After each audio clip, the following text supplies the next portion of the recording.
Bonjour tout le monde, j'espère que vous allez bien, j'espère que vous vous portez bien, c'est beau chez moi, donc j'ai profité d'un moment de villégiature, de marche. Vous savez, on mature beaucoup ses idées, on réfléchit bien et on arrive à développer beaucoup de formes d'intelligence lorsqu'on marche, lorsqu'on fait de l'activité physique et lorsque surtout on profite de la nature. Moi, c'est mon exercice préféré. Je ne sais pas en ce qui vous concerne, qu'est-ce que vous en pensez, mais en tout cas, moi, c'est en marchant que les meilleures idées me parviennent. Mais Lyoum Sbah, j'ai beaucoup de sujets. Nous travaillons sur beaucoup de dossiers. Sur Algérie beaucoup de dossiers, beaucoup d'enquêtes sont en cours, beaucoup d'informations. Nous sommes en train de les vérifier, de les recouper. Mais subhanallah, j'ai voulu commencer la journée par un constat. Et depuis 2-3 jours, j'ai vu un grand économiste ici français, controversé, mais grand économiste, il s'appelle Charles Gave, qui a parlé de l'Algérie. Mais il a tout résumé. Tout résumé. On est en train de patiner. Alors que le principal sujet, on n'en parle jamais. Le principal problème de l'Algérie, c'est que c'est anormal. Il est anormal que notre pays soit aussi sous-développé, aussi pauvre, aussi mal en point, alors que nous avons des richesses et des atouts géostratégiques et humains et économiques monstrueux. Charles Gave, c'est un économiste controversé en France.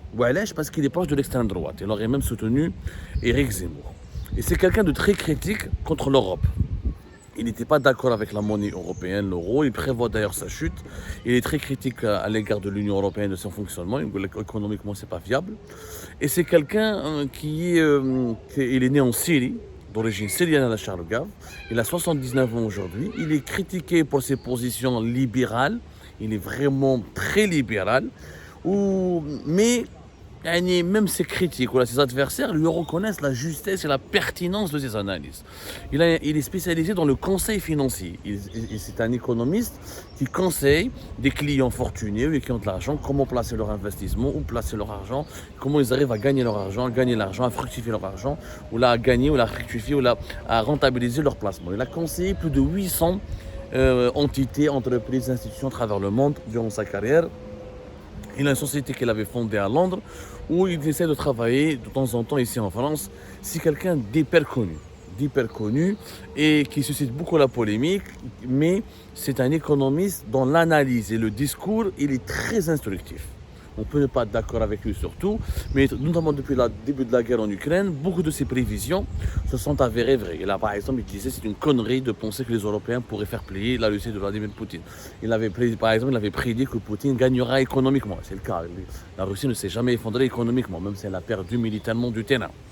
Enfin, Charles Gave, il a un institut dirigé avec l'une de ses filles, ou l'une de ses parentes en tout cas.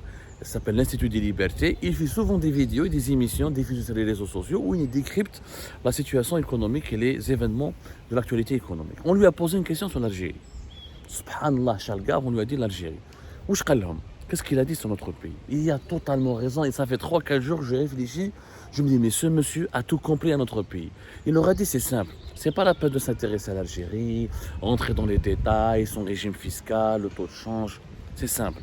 L'Algérie est l'un des plus grands mystères de l'époque moderne. L'Algérie est l'un des plus grands mystères de l'époque moderne. Pourquoi? Parce que ça aurait pu être et ça aurait dû être la Californie. Ça aurait dû être la Californie. Pour saboter un tel pays, pour qu'un tel pays soit aussi sous-développé, corrompu et pauvre, il faut vraiment qu'il y ait des gens méchants qui se sont donné beaucoup de mal.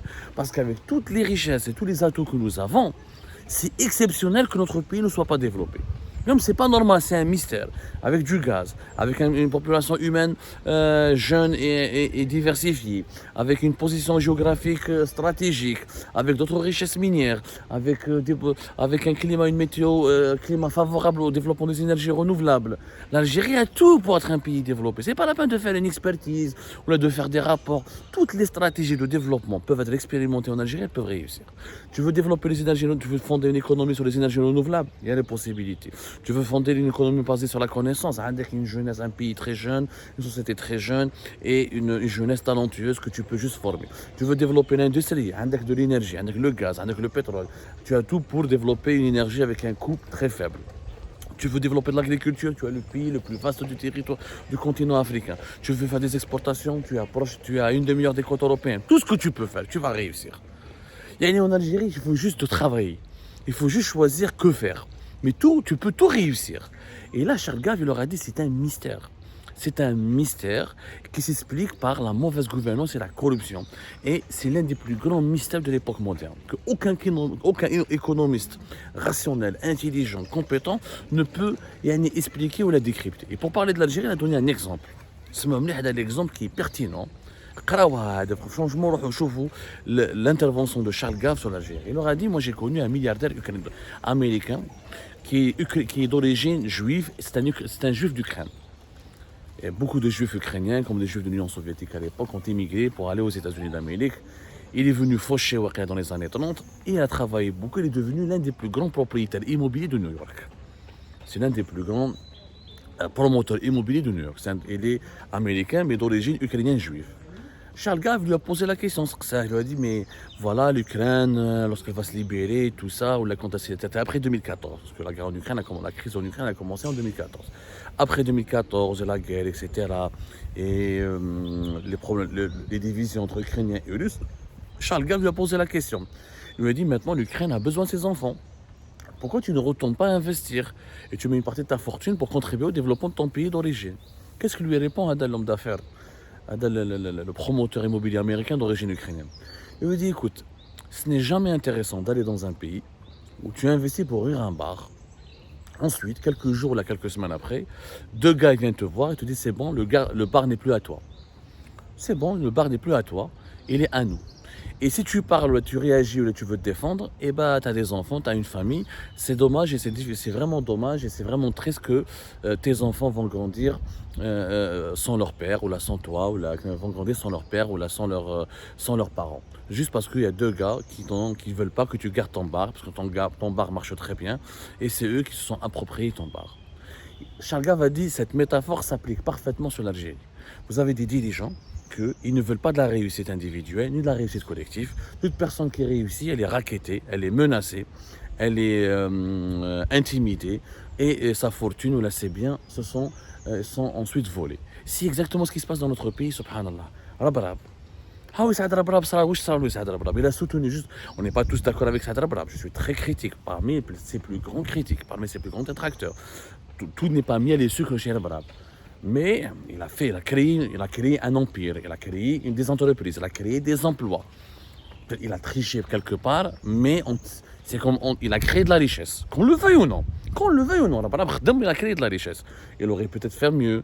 On aurait pu, à la place de Rabrab, avoir 2 ou 3 autres groupes privés. Mais il existe sur le terrain. Il a créé une activité industrielle, primaire peut-être, notamment basée sur la transformation des produits alimentaires de première nécessité. Mais il existe. Il a fait un modèle économique. باش نتفاهموا مليح. واش ربرب راهو قال في الحبس. داواه sous contrôle judiciaire, interdit de toute activité commerciale, interdit de toute de gérance et il ne peut pas ni gérer une entreprise, ni vendre, ni acheter, ni signer un contrat, ni négocier une autre transaction commerciale ou économique. Pourquoi? Parce qu'il a payé les avocats de LRD, un opposant de l'Algérie. Comment tu peux bâtir un pays développé dans ces conditions? شغل كيما مول البار جاو ليه زوج قلع البار هذا ماشي تاعك حنايا demain c'est vital بالك تبونو جمعتو ils vont trouver d'autres ils vont essayer de le casser ou là obliger les ربراب à le privatiser à lui trouver d'autres actionnaires ou d'autres associés ويكسروه.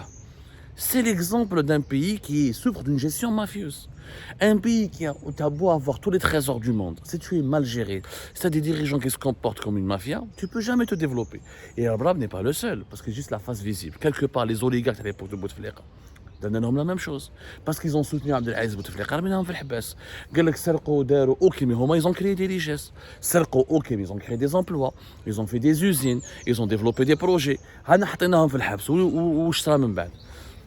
Attendez un projet qui a été fait après. Attendez, quels sont les emplois qui ont été créés après? Nada, zéro. Chaque jour, on ausculte, on examine. On est en train d'essayer de trouver des informations pour expliquer les dessous de l'actualité algérienne. Et pourtant, tout est clair. Le problème de notre pays, il est clair. Nous avons un pays qui souffre d'une clique de dirigeants qui veulent voler toutes les richesses et qui veulent empêcher que d'autres personnes créent des richesses. Parce que si d'autres personnes créent des richesses, ils vont leur faire de la concurrence. Ils ont peur de perdre leur pouvoir. C'est ça le problème de l'Algérie.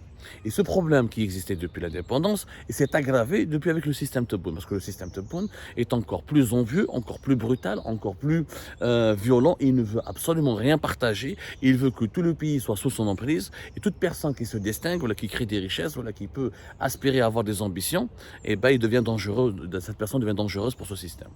Et tous les sabotages que nous vivons. Le projet de phosphate, 6 milliards de dollars d'investissement. Un groupe chinois a été prêt à investir depuis 2018. Qu'est-ce que le groupe a fait? Deux sociétés chinoises totalement méconnues. Mais ils n'ont même pas 10 millions de dollars dans leur poche. Et maintenant, son attaque en 2023, elle cherche encore des financements pour lancer un projet qui était déjà prêt à être financé depuis 2018 et qui aurait pu commencer depuis 2021-2022. Et l'Algérie aurait pu exporter dès maintenant et gagner 3 milliards de dollars par an. Ça, c'est pas du gâchis. Si c'est pas une mafia qui vient, je donne dans ma projet de phosphate, c'est exactement où je Charles Gave avec cet homme d'affaires ukrainien. D'origine ukrainienne qui promoteur immobilier à New York. C'est une mafia, ils ont enlevé un projet à un grand groupe chinois pour le donner à deux autres sociétés chinoises parce que ces deux sociétés peuvent donner des enveloppes et de la chipa. Ils ont cassé un projet industriel parmi les plus ambitieux du pays, ils l'ont retardé et aujourd'hui rien n'a été fait parce qu'ils veulent d'un associé qui partage la chipa avec eux. Le projet est à Erzieux, Total a complètement l'un des plus grands groupes énergétiques du monde. Il a quitté l'Algérie, au lieu de le faire depuis 2020, depuis 2021, il devait être opérationnel ce projet de 1,5 milliard de dollars depuis 2022. Sonatrach, avec ce Total, ils ont signé ce projet en 2018-2019. Ils avaient déjà mis en place ce projet. Il n'a pas été fait parce que Total a été racketté. On a obligé Total à prendre des sociétés corrompues pour partager des chipads et des enveloppes. Et le projet industriel a été saboté. L'Algérie n'en a pas profité. Aucun emploi n'a été créé. Et la liste, elle est longue. Parce qu'il y a que l'ancienne Algérie, c'était pire que la nouvelle Algérie. Mais qu'est-ce que la nouvelle Algérie est 1000 fois pire que l'ancienne Algérie. À l'époque, la mafia, elle partageait. Elle laissait une marge de manœuvre pour leurs concurrents. Quand un étranger voulait investir en Algérie, était approché, négocié, il y avait le Rabrab pouvait travailler. Le Rabrab n'a jamais été malmené à l'époque de Bouteflika comme aujourd'hui. Il n'y avait pas autant d'emprisonnement, il n'y avait pas autant d'incarcération. Il y avait des problèmes, mais ce n'était pas aussi rude, aussi dur, aussi radicaux. Et là, nous assistons au sabotage mafieux de notre pays. Et ça restera un mystère. Charles Gave a raison. Le sous-développement de l'Algérie, il se tient juste à. C'est juste une clique mafieuse qui empêche tout un peuple de 46 millions d'habitants d'évoluer et de progresser. Il n'y a pas de décryptage économique, il n'y a pas d'analyse. Le problème, il est connu. Il est très connu. C'est malheureux.